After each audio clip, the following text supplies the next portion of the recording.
ચાલો જોઈએ આજના મહત્વના સમાચાર।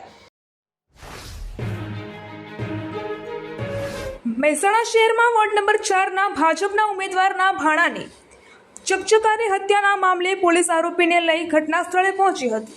હત્યાના ગુનામાં ઝડપાયેલા આરોપીને આજે તપાસના ભાગરૂપે તાવડિયા ચોકડી ખાતે લાવવામાં આવ્યો હતો, જ્યાં હત્યા નિપજાવવામાં આવી હતી। તે સ્થળે પોલીસે સમગ્ર ઘટનાનું ઝીણવટભર્યું રિકન્સ્ટ્રક્શન કર્યું હતું અને કાળઝાળ ગરમી વચ્ચે આરોપીને ઉઘાડા પગે અડધા કિલોમીટર સુધી ચલાવવામાં આવ્યો હતો। મહેસાણા મહાનગરપાલિકાની ચૂંટણીના માહોલ વચ્ચે રાજકીય દુશ્મનાવટે લોહિયાળ સ્વરૂપ ધારણ કર્યું છે। વોર્ડ નંબર 4ના ભાજપ ઉમેદવાર મહેન્દ્ર ચૌધરીના ભાણા મિતેન ચૌધરીની ઘાતકી હત્યાના મામલે પોલીસે ફિલ્મી ઢબે પીછો કરી રાજસ્થાનના અને ઉત્તર પ્રદેશમાંથી મુખ્ય સૂત્રધાર સહિત તમામ આરોપીઓને દબોચી લીધા છે। સત્તાની લાલચ અને રાજકીય દુશ્મનીને કારણે એક યુવકે પોતાનો જીવ ગુમાવવો પડ્યો છે। મહેસાણાના વિજાપુરમાં એસીબીએ મોટી કાર્યવાહી કરતા તાલુકા પંચાયતના કરાર આધારિત ગ્રામ્ય સેવકને ₹5000ની લાંચ લેતા રંગે હાથ ઝડપી પાડ્યો હતો। પ્રધાનમંત્રી આવાસ યોજના હેઠળ મળતી સહાયના હપ્તા ઝડપથી મંજૂર કરાવવાના બહાને આરોપીએ લાંચની માંગણી કરી હતી। ઊંઝા શહેરમાં સ્વામિનારાયણ સ્કૂલ સામે આવેલ માધવ ડેરીના વેપારી પાસે માનસિક હપ્તા માંગણી કરી આતંક મચાવનાર શખ્સ વિરુદ્ધ પોલીસ ફરિયાદ નોંધાઈ છે।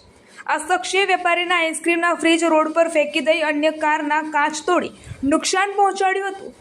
ફરિયાદીની વિગત મુજબ માધવ ડેરીના માલિક દેવકરણભાઈ હીરાભાઈ ચૌધરી ગત 27મી એપ્રિલના રોજ રાત્રે ડેરી બંધ કરીને ઘરે ગયા હતા। તે સમયે રાત્રિના 11:59 વિશાલ સેધાભાઈ પરમારે ડેરી આગળ પડેલા આઈસ્ક્રીમના 2 ખાલી ફ્રીજ રોડ પર ફેંકી દીધા હતા।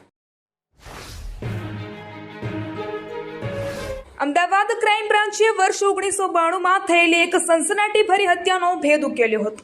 વટવાના કુતુબનગરમાં શમશુદ્દીન નામના એક શખ્સે તેની ગર્લફ્રેન્ડ શબનમની હત્યા કરી મૃતદેહને ઘરમાં આવેલા એક કૂવામાં દાટી દીધો હોવાની વિગતો સામે આવતા પોલીસે જેસીબીથી ખોદકામ કરી અવશેષો શોધવા બહાર કાઢ્યા હતા। આ અવશેષો મળ્યા બાદ હવે મૃતકના ભાઈ સાથે ડીએનએ મેચ કરાવવામાં આવશે। ક્રાઇમ બ્રાન્ચની તપાસમાં સામે આવ્યું કે દર અઠવાડિયે એક યુવક દીવો કરવા આવતો હતો। આ યુવક હત્યા કરનાર પરિવારમાંથી હોવાનું અનુમાન છે અને પોલીસ આ દિશામાં તપાસ કરી રહી છે। મૃતક આરોપી શમશુદ્દીન જીવતો નીકળ્યો છે। પોલીસે આરોપીની અટકાયત કરી વધુ તપાસ હાથ ધરી છે। રાજકોટના કાલાવડ રોડ પરના ફન બ્લાસ્ટ ગેમ ઝોનમાં રવિવારની રજામાં આગ લાગવાની ઘટનાએ શહેરમાં ભારે ચકચાર મચાવી છે। આ ઘટનાને પગલે ફાયર વિભાગ દ્વારા કડક તપાસ શરૂ કરવામાં આવી છે અને શહેરના અન્ય ગેમ ઝોન પર પણ તવાઈ બોલાવવામાં આવી રહી છે।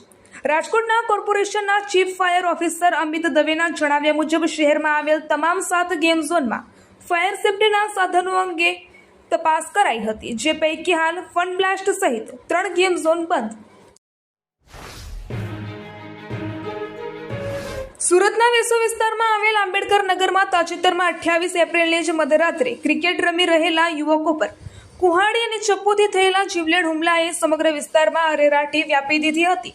આ ઘટનામાં પકડાયેલા આરોપીઓને લઈને જ્યારે વેસુ પોલીસ ઘટના સ્થળે સીન રિકન્સ્ટ્રક્શન કરવા પહોંચી ત્યારે આખો માહોલ તંગ બની ગયો હતો। આરોપીઓને પોતાના જ વિસ્તારમાં જોતા જ સ્થાનિક લોકો આક્રોશ ફાટી નીકળ્યો હતો। ઉશ્કેરાયેલા ટોળાએ સોસાયટીનો મેઇન ગેટ બંધ કરી દીધો હતો અને ભારે અફરાતફરીનો માહોલ સર્જાયો હતો। વડોદરાની સયાજી હોસ્પિટલમાં 29મી એપ્રિલે પોસ્ટમોર્ટમ રૂમમાં ડોક્ટર પર થયેલા હુમલાના વિરોધમાં રેસિડેન્ટ તબીબોએ આજે અચોક્કસ મુદ્દતની હડતાલ પર ઉતર્યા છે। આ હડતાલને કારણે હોસ્પિટલની નિયમિત સારવાર સેવાઓ પર અસર પડી રહી છે। મધ્યસ્થી કરવા કલેક્ટર અને જોઈન્ટ સીપી દોડી આવ્યા છે, જ્યારે ઇમરજન્સી સેવાઓ અને ઓપીડી દર્દીઓ માટે ચાલુ રાખવામાં આવી છે। ગઈકાલની ઘટના બાદ પીએમ કામગીરી બંધ થતા મૃતદેહોને ગોત્રી હોસ્પિટલ ખાતે ખસેડવામાં આવ્યા હતા। ગત રોજ 7 મૃતદેહોને પોસ્ટમોર્ટમ માટે ગોત્રી હોસ્પિટલ મોકલવામાં આવ્યા હતા। આંબુ રોડની માધવ ખેલાડીઓએ ગોપાલમાં યોજાયેલી અખિલ ભારતીય આંતર યુનિવર્સિટી જુજિત્સુ સ્પર્ધામાં શાનદાર પ્રદર્શન કર્યું હતું। 20થી 24 એપ્રિલ દરમિયાન યોજાયેલી આ સ્પર્ધામાં સીતા કુમારી અને પ્રિયંકા ચૌધરીએ બ્રોન્ઝ મેડલ જીત્યા હતા, જ્યારે આદિત્ય કુમાવતે સિલ્વર મેડલ મેળવી પ્રતિભા દર્શાવી હતી। કોચ સિદ્ધાર્થસિંહ ચૌહાણના માર્ગદર્શન હેઠળ ટીમે ઉત્તમ દેખાવ કર્યો હતો. રમતગમત નિયામક ડોક્ટર વિષ્ણુ ચૌધરીએ ખેલાડીઓની સિદ્ધિને બિરદાવી શુભેચ્છાઓ પાઠવી હતી.